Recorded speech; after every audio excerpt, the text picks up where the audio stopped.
کے پیچھے حکمت کے لیے چند احادیث آپ کی خدمت میں پیش کرتا ہوں جو تقریباً سارے اہل سنت حضرات کے ریفرنس سے ہیں۔ علی کا چہرہ دیکھنا عبادت، علی کا ذکر عبادت، علی کی محبت عبادت۔ تمہیں مجھ سے وہی نسبت ہے جو ہارون کی موسیٰ سے ہے، سوائے کہ میرے بعد کوئی نبی نہیں۔ یا خیبر میں کہا کل میں عالم دوں گا اس کو جو قرار ہے غیر فرار ہے، اور جیسے کہ مفتی صاحب نے فرمایا تھا کہ اللہ اور اس کے رسول اس سے محبت کریں گے۔ پھر فرمایا کہ ایک اور جگہ پر آیا کہ علی سردار ہیں تمام بنی آدم۔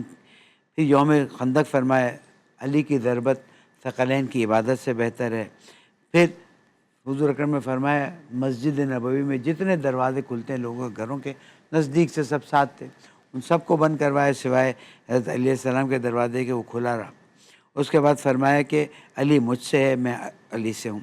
اگر ہم دیکھتے جائیں پڑھتے جائیں، علی حق کے ساتھ ہے، حق علی کے ساتھ ہے۔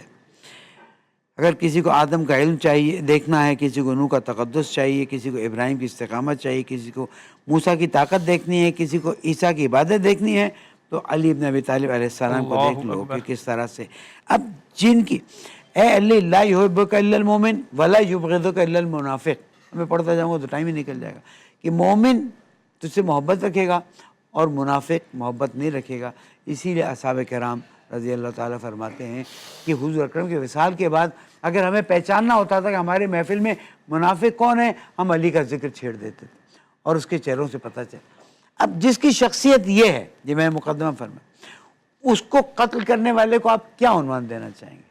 اللہ اکبر۔ اس سے بڑھ کے تو نہیں ہے نا حضور اکرم کے بعد کی شخصیت۔ لیکن میں نہیں معلوم آگے موقع ملے گا کہ نہیں ملے گا، 2-3 منٹ مولا کائنات کی وصیت کو پڑھ دوں۔ فرماتے ہیں اے میرے دونوں بیٹوں، دیکھو تم دونوں کو نصیحت کرتا ہوں بے تقوی اللہ و نظم امرکم، اللہ کی پرواہ کرو۔ تقوی کا سب سے چھوٹا ترجمہ کیا ہے؟ اللہ کا احترام۔ دیکھیں ابھی میں شو میں بیٹھا ہوں نا، ایک خاص طریقے سے احترام سے بیٹھا ہوں، اسی طرح اپنی زندگی کو ایسا کرو کہ اللہ سبحانہ وتعالیٰ تمہیں دیکھ رہا ہے۔ گناہ سے بچو، برائی سے بچو، اور یہ تقوی کی تعریف کر رہا تھا۔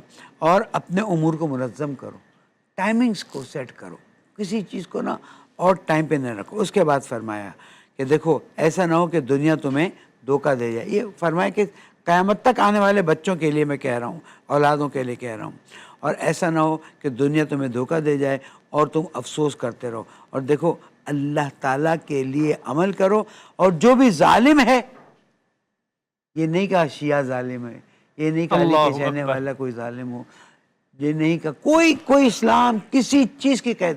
اگر کوئی ظالم ہے تو اس کے مقابلے میں کھڑے رہنا، اگر کوئی مظلوم ہے تو اس کا ساتھ دینا۔ اگر فلسطین کی ایران نے مدد کی تھی تو اس کا عنوان یہی ہے۔ 2 جملے اور ہیں، میں آپ کا اشارہ سمجھ چکا ہوں لیکن کیا کروں، مجھے 2 جملے بغیر۔ اے میرے بیٹوں اور آئندہ تک آنے والے بیٹوں کو دیکھو، اللہ فی القرآن، قرآن مجید کو ترک مت کرنا، اور ایسا نہ ہو کہ قرآن مجید کو سمجھنے اور عمل کرنے میں دوسرے لوگ آگے رہ جاؤ اور تم پیچھے رہ جاؤ، جو آج مسلمانوں کا حال ہے۔ اور پھر ایک جملہ، اللہ فی الیتام، دیکھو یتیموں ضربت لگی ہوئی ہے۔ کیا بات ہے، کیا بات ہے۔ اور یتیموں کے بارے میں فرماتے ہیں ایسا نہ ہو تمہارے درمیان میں یتیم جو ہے وہ بے بس ہو، تمہارے بچے مزے کر رہے ہوں اور یتیم جو ہے وہ بیچارہ بیٹھا رہے۔